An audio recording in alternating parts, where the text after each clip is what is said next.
Good morning, student. Today I will discuss the lecture number 7 of the electricity factor affecting the resistance of a conductor. किसी resistance को affect करने वाला क्या क्या factor हो सकते हैं, मतलब रेजिस्टेंस किन किन बातों पर डिपेंड करता है, कौन कौन सी चीज़ें होती हैं जो रेजिस्टेंस को अफेक्टिंग कर सकती हैं। तो देखेंगे the electrical resistance of a conductor और wire depends on the following factors. First is the length of the conductor. पहला जो है वो लेंथ ऑफ द कंडक्टर पर डिपेंड करता है। Second, area of cross section of the conductor. Area पर depend करता है कि वो तार जो है वो कितना मोटा है कि पतला है, thickness of the conductor you know. Third, nature of the material of the conductor. And fourth, temperature of the conductor. यानी चार बातों पर डिपेंड करता है ये।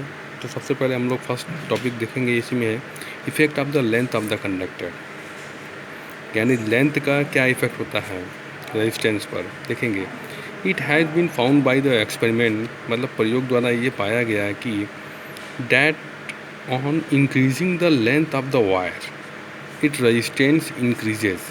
अगर लेंथ जो होगी किसी वायर की अगर बढ़ती है, इंक्रीज़ कर रही है, तो उसकी रेजिस्टेंस भी इंक्रीज़ करेगा। And on decreasing the length of the wire, अगर वो लेंथ डिक्रीज़ होती है, घटती है, तो रेजिस्टेंस भी उसकी डिक्रीज होगी। So we can say that the resistance of a conductor is directly proportional to the length, यानी जो रेजिस्टेंस होगा वो लेंथ ऑफ द वायर के डायरेक्टली प्रोपोर्शनल होता है। That is R directly proportional to the L, where L is the length of the conductor.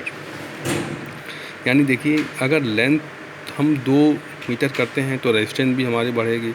Length को अगर हम और इंक्रीज़ करते हैं, यानी लेंथ अगर ज़्यादा होगा वायर का तो रेजिस्टेंस भी ज़्यादा हो जाएगी। यानी तार जितना लंबा रेजिस्टेंस उतना ही ज़्यादा, तार जितना छोटा यानी उसकी लेंथ कम, रेजिस्टेंस की वैल्यू भी बहुत ही कम होगी जो है।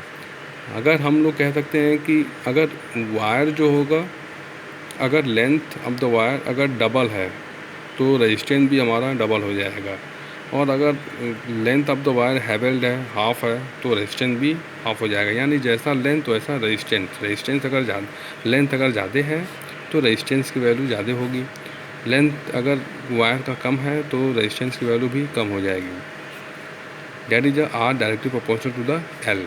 सेकेंड हम बात करेंगे effect of the area of the cross section of the conductor, यानी वो तार की थिकनेस पर तार का एरिया कितना है, कितना तार मोटा है, पतला है। बाय द एक्सपेरिमेंट, इसको भी एक्सपेरिमेंट के द्वारा ये फाउंड किया गया, the resistance of a conductor is inversely proportional to its area of cross section, that is R directly proportional to the 1/A। यानी जो रेजिस्टेंस होगा वो वायर के एरिया के इनवर्सली प्रोपोर्शनल होता है। यानी अगर एरिया अगर कम होगी, अगर ए की वैल्यू कम तो आर की वैल्यू ज़्यादा, अगर ए की वैल्यू ज़्यादा तो आर की वैल्यू क्या हो जाएगी, कम हो जाएगी। तो जहाँ से यहाँ पर देखेंगे हम लोग, when the area of cross section of wire is double, अगर एरिया डबल करते हैं तो रेजिस्टेंस की वैल्यू आधी हो जाएगी।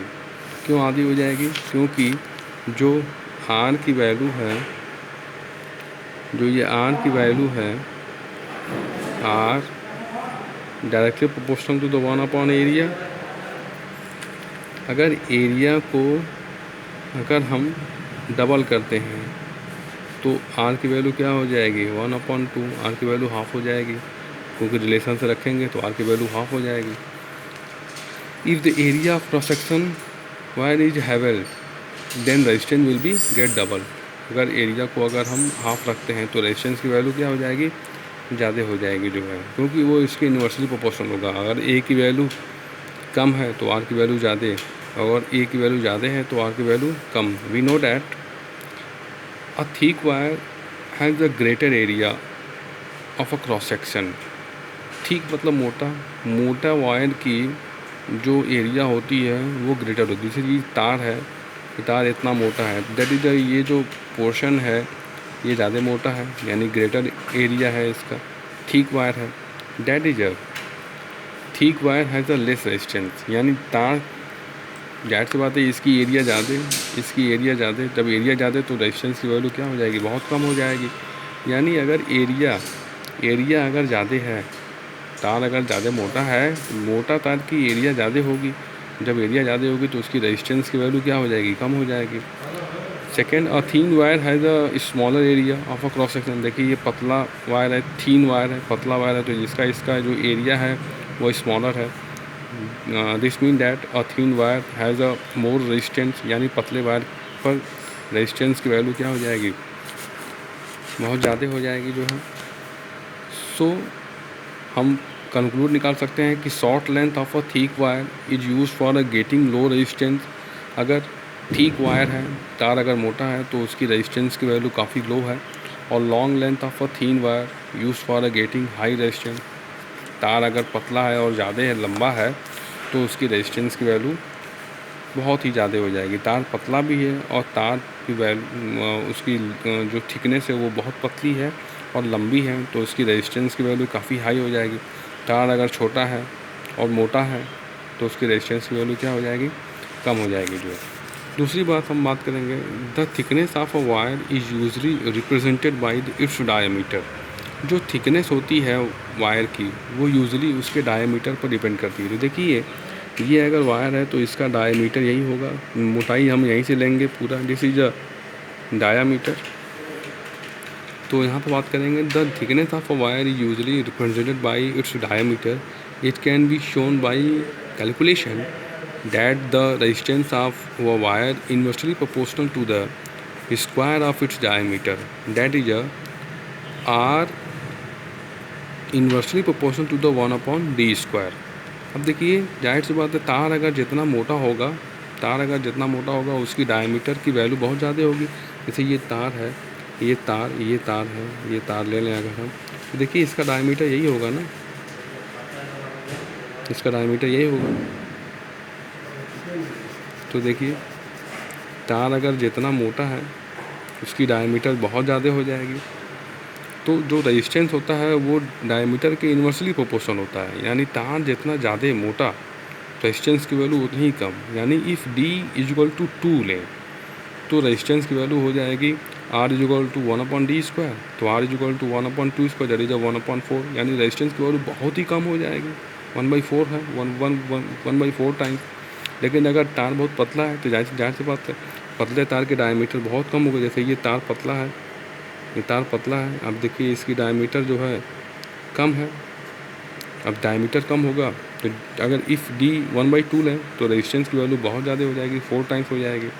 तो R equal to 1/d square, तो R इक्वल टू 1/2 का whole square, that is R equal to 1/4, that is multiply to the nominator, that is R equal to 4 times. यानी हम क्या कह सकते हैं कि अगर किसी तार की डायमीटर बहुत कम है तो उसकी रेजिस्टेंस की वैल्यू बहुत ही ज़्यादा हो जाएगी।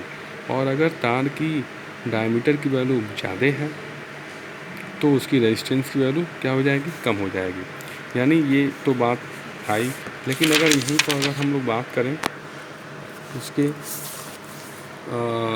नेक्स्ट टॉपिक पर, effect of the nature of the material of the conductor. तो देखिए इसमें अगर हम बात करेंगे तो देखिए the electrical resistance of a conductor से wire depends on the nature of the material of which it made. Some material have a low resistance where other have a high resistance.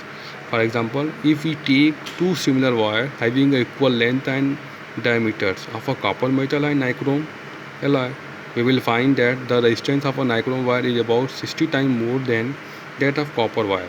देखिए अगर दो वायर लेते हैं हम, या तो एक वायर कॉपर का लेते हैं, एक वायर नाइक्रोम का लेते हैं, तो कॉपर वायर में आप जानते हैं कि इलेक्ट्रिसिटी बहुत अच्छा फ्लो होती है, बल्कि नाइक्रोम में उतना अच्छा नहीं होता है।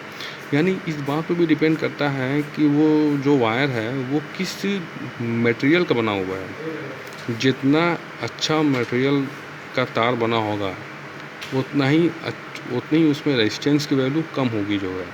तो देखिए नाइक्रोम और कॉपर दोनों का सेम लेंथ लें, सेम डायमीटर वाले लें, लेकिन कॉपर में अच्छी इलेक्ट्रिसिटी फ्लो होगी, जबकि नाइक्रोम में जो है वो अच्छी फ्लो नहीं होगी। तो नाइक्रोम में रेजिस्टेंस की वैल्यू ज़्यादा होगी और कॉपर में रेजिस्टेंस की वैल्यू कम हो जाएगी। This show that the resistance of a conductor depends on the nature of the material of the conductor, यानी इससे डिपेंड करता है कि जो वायर है, कंडक्टिंग वायर है, वो किस मटेरियल का बना हुआ है। ठीक है, तो ये भी हम लोग देख लेंगे, इसको आप राइट करेंगे अपने कॉपी में डिफिनीशन जो है। फोर्थ हमारा आता है effect of a temperature. It has been found that the resistance of all pure metals increases on rising the temperatures and decreasing on lowering the temperature, but the resistance of alloy like a manganese construction nichrome is almost unaffected by temperature। देखिए ये तो exceptional case है, nichrome हुआ, मैग्नीन हुआ, ये तो temperature का कोई इफेक्ट नहीं पड़ता है। लेकिन सीधी सी बात है, प्योर मेटल होगा, अगर वो टेम्परेचर हम इंक्रीज़ करते हैं, राइजिंग टेम्परेचर, तो it has been found that resistance of all pure metal increases on rising the temperature, यानी टेम्परेचर को अगर हम इंक्रीज़ करते हैं तो रेजिस्टेंस की वैल्यू इंक्रीज़ कर जाएगी, और अगर टेम्परेचर को डिक्रीज़ करते हैं तो रेजिस्टेंस की वैल्यू कम हो जाएगी। डिक्रीज़ करेंगे तो कम, इंक्रीज़ करेंगे तो ज़्यादा। Okay, thank you.